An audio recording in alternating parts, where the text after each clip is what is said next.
Well, some parts across the southern Miami Valley are dealing with the drone of cicadas, and mosquitoes are just about everywhere. Jack is sitting down asking questions about coping with the effects insects that can emerge in the summer.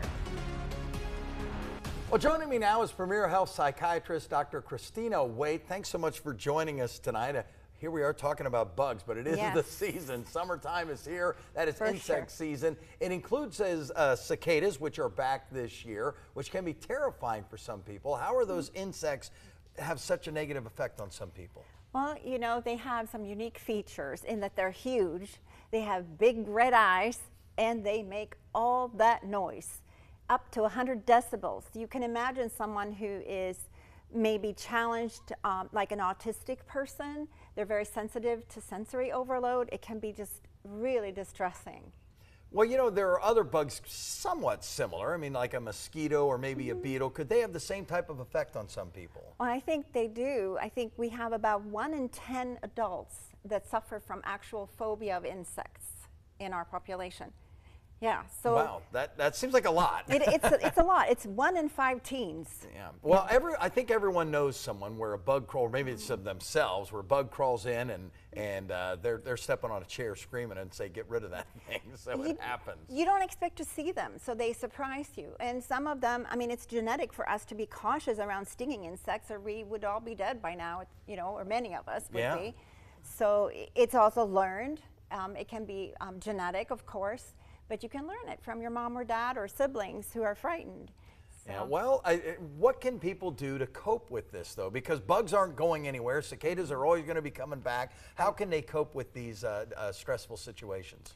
So if you're having real problems where it's impacting your life and you're feeling like maybe you can't even leave the house and you can't work, you really need help.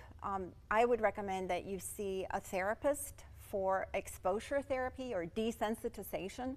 You can also do that yourself if it's a less severe case. You can put a bottle maybe with a bug in the corner of a room and gradually get closer and closer to it with maybe a good friend present to support you.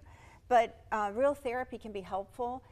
Medication may be necessary if it's really severe because you can get outright panic attacks. Well, you know, the world is pretty crazy right now, I guess, but it always has been. But are we seeing an increase in people that are afraid of bugs and that sort of thing, or has it always been about where it is now? Well, my personal view is we share more information online, right? So we can get frightened by more images that we see. And also the urbanization, when I was reading, more of us live in cities, and then we don't have as much knowledge about nature around us. And so we're more prone to try to eradicate the critters, which is a bad thing because other animals need them for food, right? So we can have an ecological impact with our fears. Yeah. Well, it makes sense. Well, we just have a few seconds left, and it is easy to joke about this, and people say, "Oh, you're just scared of a little bug, and he's more scared of you than you are of him." But it is a real thing. Yeah.